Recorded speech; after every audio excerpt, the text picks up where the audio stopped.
Kyndal, over 20 kills yesterday. Just what was really clicking for you on the court throughout that match? I mean, I said this in post-game too, but I think it was just everybody. Starts with a pass, and then Maddie running an amazing offense. I had holes in the block the whole time because the middles were pulling them. And also Nebraska was kind of moving around there, scouting a little bit. I think they had seen a lot of my games in the past where I love hitting cross, and so they left me a little bit of line. So, like, kind of seeing those things and adapting to that. But then also having, like, coaches telling me those things live and telling me, hey, like, these are the shots that are open is always helpful. And can you just tell us what it was like playing in that fourth set when you guys going 37-35? Just what's it like to be on that court in that moment? It was crazy. I think it was like every point, it was just back and forth. And so play would end no matter which side it went to, us or them. And we're just coming into the huddle and we're like, all right, let's do it again. Like, let's just keep going. I mean, 37-35 is crazy. That doesn't happen very often. And so I think it was just a big moment for the team to rally and get behind each other, and after every point just keep fighting, but then also realize, like, once that set ended, like, we needed to take a deep breath, slow down, and, like, restart, like 0-0, and then push from there. We'll go third row on the right to Kay. Obviously the kills pop out, but you led the team in digs as well. Just how much pride do you take in being a rotation player? Defense is my favorite part of the game. I absolutely love defense. And I actually got a text from my coach that coached me in club a long time ago, and he's kind of the one that instilled that in me. In club, we would be, like, digging balls off the wall. He would literally hit it to the wall, and you'd have to go dig it. And I think that that's just what's fun about volleyball. The kills are fun, the blocks are fun, but getting a dig and, like, taking a point from the other team of, like, no, you can't have that yet, I think just makes it a lot sweeter. We'll go fifth row on the left to Rob. Howdy, Kyndal. Congratulations. So before the match, we got to see Jamie talking to y'all, and he was saying how he's not scared of them. He said, I know the girls. I know how they can play. I respect them, but I'm not scared of them. And a lot of times people walk into that arena, and they've already lost before they even step on the court.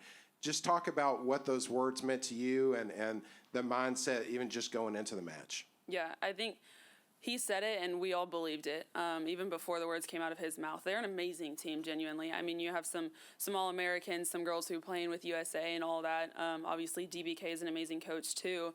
But, again, I mean, we've put in the same amount of work as they have. Every team in the country at this point is fighting for the same thing. And at that point, there were 8 teams left, and all 8 teams were doing the same thing every week, day in and day out, working for a national championship.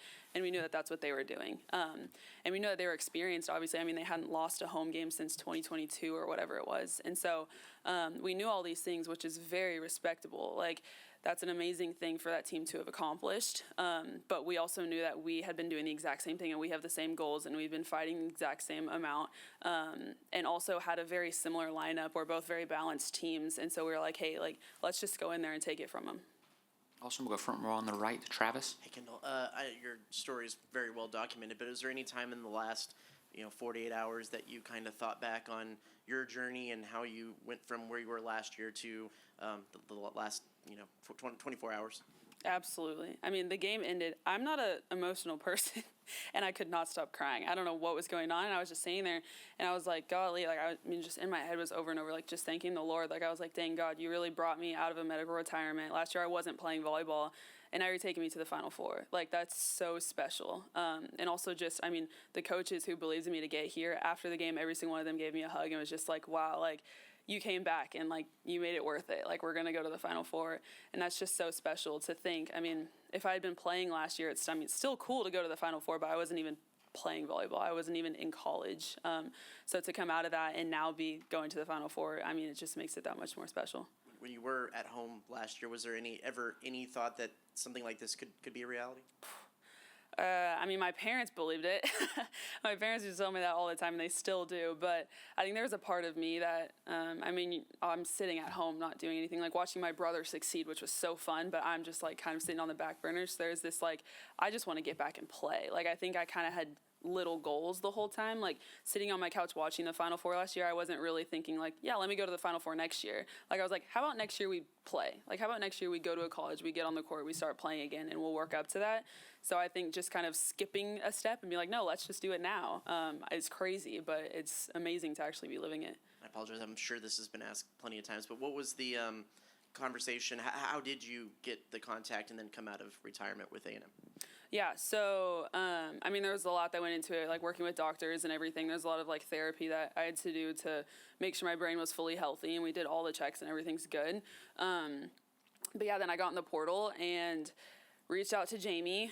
He had called my club coach, but he hadn't reached out to me personally yet, and so I reached out to him, and he was really excited. I didn't even think that he really knew who I was, other than the fact that he saw my name in the portal, but he was really excited to hear from me, and came down on a visit 2 days later, met with the doctors that are here, trainers and all of that, and got cleared. I mean, there was plenty of evidence that everything was fine, and it truly is, obviously. I mean, I'm doing great now, but ended up committing 2 days later, and yeah, I mean, kind of just kept going from there.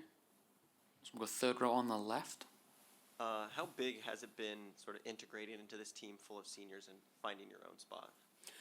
It's been awesome. I mean, I think people can look at that different ways and be like, oh, that's already an established team, like whatever. I don't know. I think it's been absolutely amazing. I mean, those are all amazing girls who have so much experience across the board. I mean, Logan going to play with USA and Afina, and just learning from them, and also having girls who are experienced, who have been to the Sweet 16 playing in Bob, like they'd been there before. And so having them to kind of lean on in all those moments has been amazing. But then also, I think it's just been super cool knowing that we do have that group of seniors, and we do not want it to end. And so every day we get in and we keep fighting because we don't want that last day to come with them. And then how much pride does it give your family just seeing how successful you and your brother have been this season? Dude, I mean, it's been a week, guys. Holy cow. Yeah, I remember when he won the Campbell last week, I was sitting in my bed watching that after I just packed because we were leaving for Nebraska the next day. Go to Nebraska. My parents flew pretty much straight from there to Omaha, and then drove to Lincoln, and then crazy, obviously, series of events in Nebraska, reverse sweep, beat Nebraska at home, and then they literally flew from Nebraska to, where are they, New York, I think, for the Mackey. I'm like, gosh, like after the game ended on, when we played Louisville, someone came up and was like congratulating me, saying good game, and I was talking to my dad, and he was like, by the way, my son just won the Mackey. I'm like, what is happening? Like, this is crazy. But I think I feel like me and Eli have been through it both. Like, we've worked so hard to get to where we are, and the Lord has been so, so gracious in everything, even just the ability for both of us to keep playing after injury and after just everything that we've been through. So seeing all of that pay off and just the blessings that we've received has absolutely been amazing.